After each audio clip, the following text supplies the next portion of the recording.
Hello, everyone, and welcome to another edition of AM Sports. That's right, the champ is here.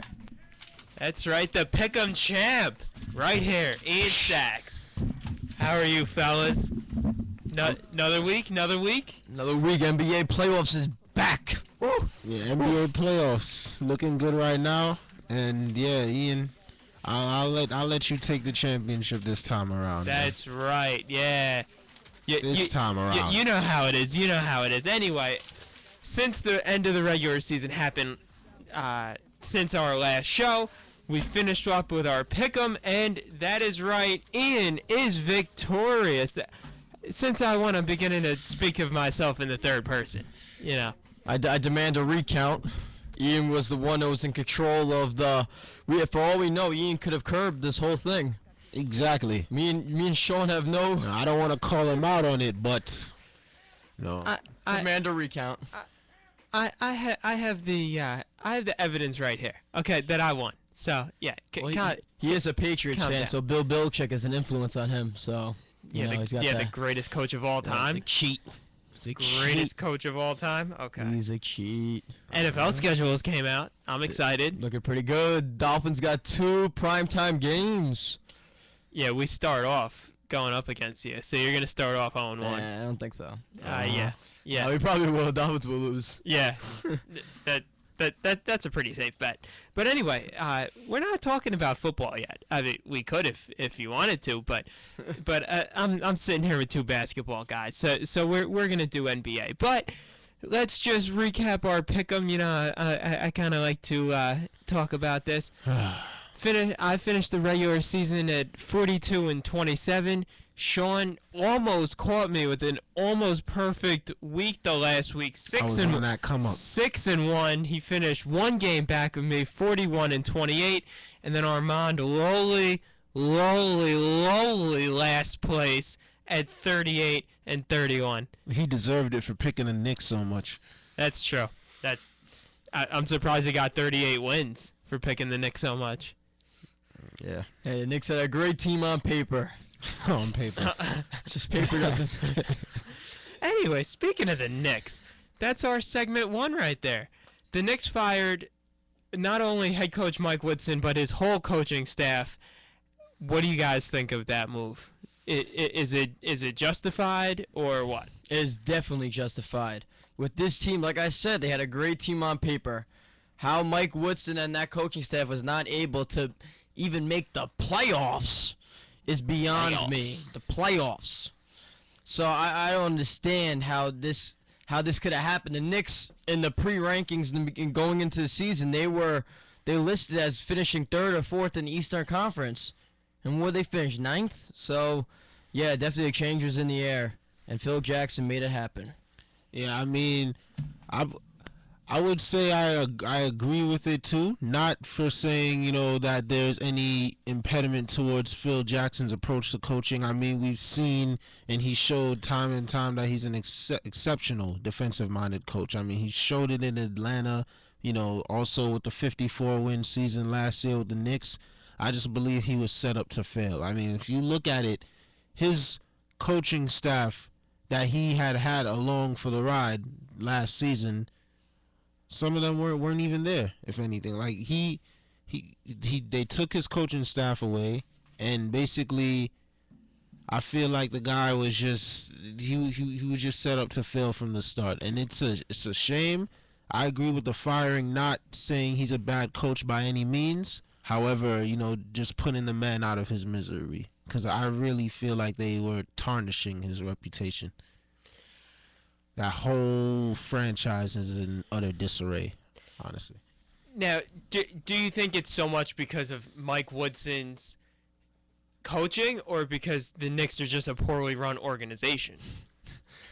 I think it's because they're a poorly run organization. Mike Nolan his actions are inexcusable. Jim Dolan, my bad. There's a Mike Dolan somewhere. Yeah, Jim Dolan.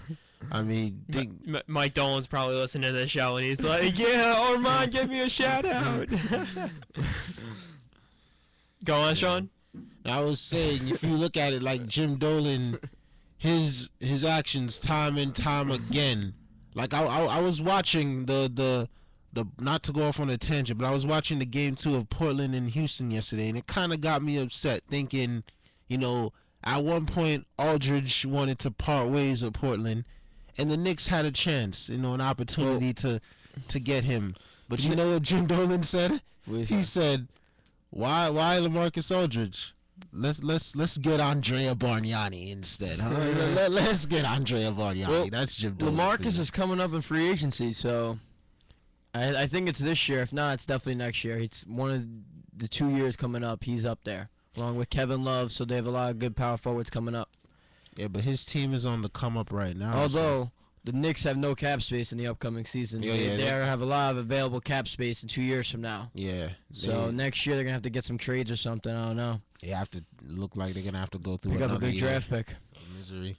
Julius Randle would fit good in the Knicks system. A draft pick. The Knicks don't. Knicks don't have a draft pick. Yeah, the Knicks don't have any They draft traded picks this them. year. They don't even have a second round. No. No. So no. next year is gonna be a fluke too. Yeah, next year is gonna be a fluke. If everyone thought this year was Well, they can bad, trade up for it. They can trade up for a draft pick. That'd be the only way. If someone would want to trade, maybe trade like JR or something. who's gonna want to take JR? Well, JR played good at the end of the season. I wouldn't take him on my team. He played good at the end of the season, though. Better at the end of the season. Better, but that's from being absolutely terrible for 3/4 of the season, and then finally came to life when the Knicks were barely clawing for a playoff spot. I mean, I wouldn't take JR at all. I think he just is not a smart guy and just is not good for the chemistry of your team, I think.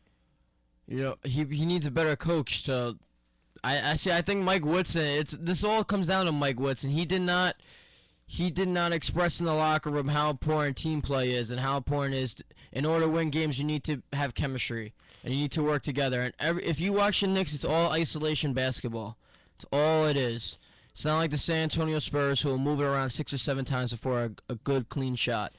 Well, that's what And that's a part of the coaching staff. It wasn't isolation basketball last year. If J.R. Smith was on the Spurs, he would not be taking those shots. Popovich would not allow it. J.R. Smith would be a better player. Pop wouldn't let him on the team. He wouldn't last on the Spurs. I'm just saying it. Pop wouldn't let him on the team. Pop wouldn't want him, and he wouldn't want to be there because he wouldn't be taking. You can't say J.R. is a bad player when he was a reigning 6-man 2 years ago. So. Point taken. All right, but that's the kind of offense that you have to run when you have ball hogs like JR and Melo. You're absolutely right. So, do you think that it's the hand that Woodson was dealt? Listen, a team like the Timberwolves, if they have a good draft pick coming up, they would trade for someone like JR. They might trade that draft pick because they need someone who could score, and because they have Kevin Martin, but they need someone. J.R. Smith would be an asset for the Minnesota Timberwolves because they need someone who could score in the open court, and J.R. Smith is a capable scorer. Yes, he's not a impact player when it comes to making the big play with the pass or something like. He's not a playmaker, but he is a capable scorer on many levels. Now, speaking of another capable scorer, we've got Carmelo Anthony, who's got free agency coming up this summer. Mm-hmm. When I think of Carmelo Anthony, I think of Robinson Cano. When I say this, I mean I feel like Carmelo Anthony is more worried about his financial security rather than his legacy that he could be remembered for in the NBA by winning championships. And honestly, whatever team offers him the most money, he's going. He is going there. He doesn't care about if they have a dominant center and a true point guard. He doesn't care about that. He wants the money. I don't think Carmelo's going to win a championship, even if he's handed a team with the 5 best players in the world. I don't think he's going to win a championship because he's a ball stopper on offense, and there's no way that he's... Exactly. He doesn't care about it because he's trying to build a reputation for himself as a scorer, and when he scores, a lot of people are going to look at him and be like, oh, we need Carmelo Anthony on our team because he can drop 29 points a game for us. He just wants to make a name for himself, meaning that he's a scoring champion. Well, I mean, here's what I think. Right now, Carmelo, to me, is fixated on winning. He wants to win now. That's not me and Ian don't see it that way. Carmelo Anthony's never been fixated on winning. He cares about his statistics. Okay, so if he cares about his statistics and the money, he'll stay with the Knicks. And Bro, I don't think he's staying if he with the cared Knicks. about winning, he would average more than 4 assists a game in his once in his career. I think, was it this year or last year, was the first time he averaged 4 assists a game over the course of a season. There are shooting guards and small forwards out there like Dwayne Wade, LeBron, Tracy, Vince in their primes. They were averaging 5 assists a game. He had to mention Vince. Because Vince was a superstar in the league at one point. I'm saying players like this, when they were superstars at the same platform that Carmelo Anthony is currently at, they would make a big pass later in the game. Look at LeBron James, for example. Teams will bail on him, and they'll double-team him. What will Carmelo Anthony do in that situation? He'll try and force up a shot, while LeBron will throw it out to someone like Shane Battier, a role player who he trusts to hit the bigger shot. And that's a better shot because that guy is wide open. While Carmelo Anthony will put his head down and just shoot it. That's a guy who's now focused on winning. He's focusing on his own statistics. That's the thing. I mean, Carmelo has to be. He has to change his approach to the game. He's been in the league, 11 years now? LeBron, Wade, Melo, they've all been 11 years. He ain't changing. He's about to be 30 years old. He ain't changing his game. He's only going to get older.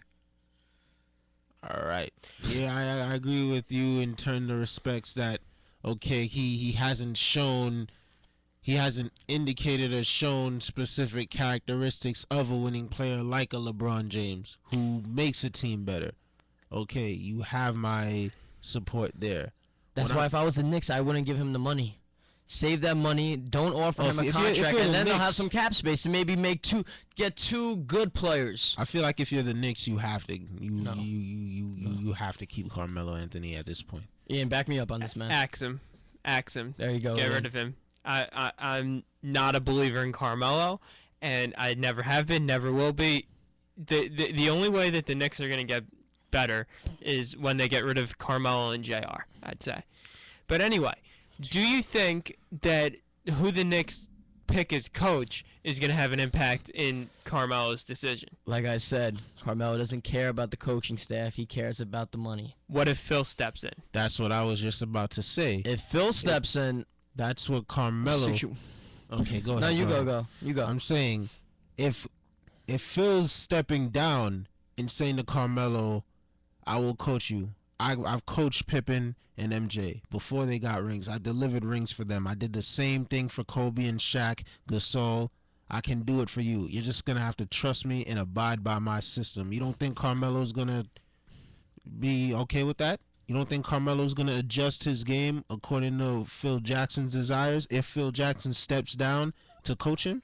Honestly, I think you're going to see what Phil Jackson's going to do is he's not going to offer Carmelo the contract that Carmelo's expected. Watch. Phil Jackson, that press conference, when he got hired that day, when they had that little special on ESPN, he was really, like, when the media was asking about Carmelo Anthony, he was a little skeptical about his answers. He didn't say that he said Carmelo's a good player. Like, he wasn't, you know what I mean? He looked like he was unsure what to answer about Carmelo Anthony. And I honestly don't see Carmelo Anthony getting the contract he's expected. Because I think Phil Jackson's a smart man. I think he realizes that Carmelo Anthony is not the answer. He's not the guy to bring the ring to New York City. He's not. Phil Jackson knows this. You'll see it in the offseason when Carmelo is dealt to Chicago or L.A. or somewhere else. He will not be a Knick. I feel like that's the only way Carmelo's going to be willing to stay is if Phil Jackson steps down and enters a coaching position. I'm telling you, I don't think Phil wants him. Phil's not taking the coaching position. He's not. He's because I think with both the Bulls and the Lakers, he saw that he was in a now he's in a chaotic situation. He had the opportunity to be good pretty much right away, and then great a little while later. But with the Knicks, I mean, it's not like they're 1 or 2 steps away from being the Miami Heat. They're a long ways from being Miami Heat. It's a 2 or 3. It's probably a 3-year process. Remember, like Phil Jackson's old. Like he's been in the league coaching for almost 20 years already. But maybe like over 20. Yeah, 20 years. I said around 20 years. Like Armand said, though, they have a good team on paper. Maybe they just need 30, that like one 30 guy to years. shape them. Yeah, into but what that they're exactly. capable That's like a of. 3-year process. They don't have cap space. They don't have draft picks. Next year is basically going to be a fluke. It's going to be a season up in the air. Anything could happen. 2 years from now is when we'll see what the Knicks do. But this offseason is going to start with Melo not being in Nick. So if with the current roster they have right now, if Phil Jackson wants to take over as coach and implement his triangle system and it was effective, they couldn't become within like the top half of the Eastern Conference? No.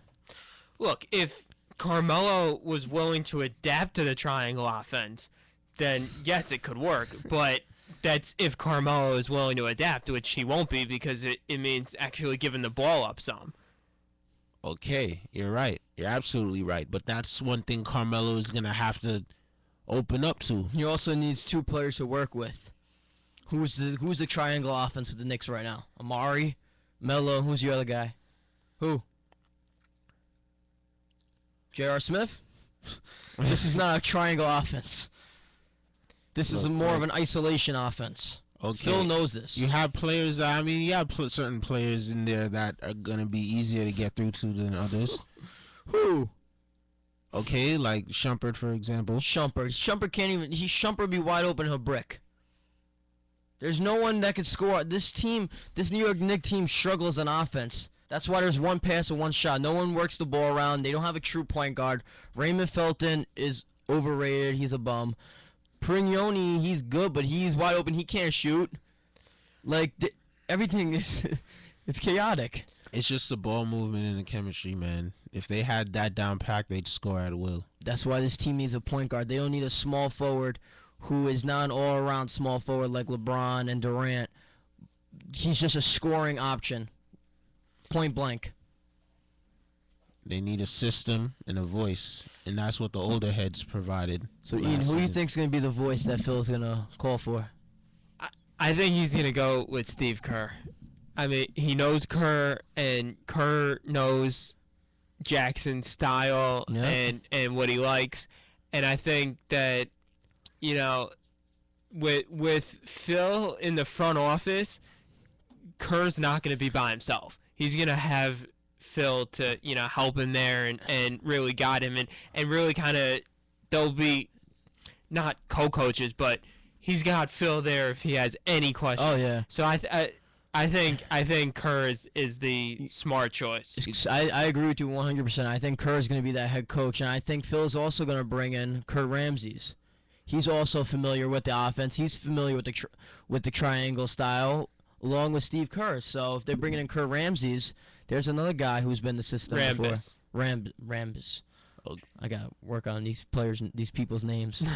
Don't And pronounce them right.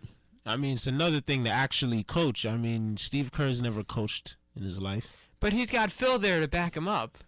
You know who could be someone too? I think Frank Vogel. I think this is his last shot. That Pacer team is up in the air. They have a lot of locker room problems and everything. This team needs to win, and they need to win now. And I think they're going to get eliminated in the next round. And I think this is Frank Vogel's way out. Maybe the Knicks could go for Frank Vogel. If not Frank Vogel, Mark Jackson's job's up in the air too. You know what else I could see? I could see Phil bringing in Brian Shaw. Oh yeah. I think Denver's gonna get rid of him.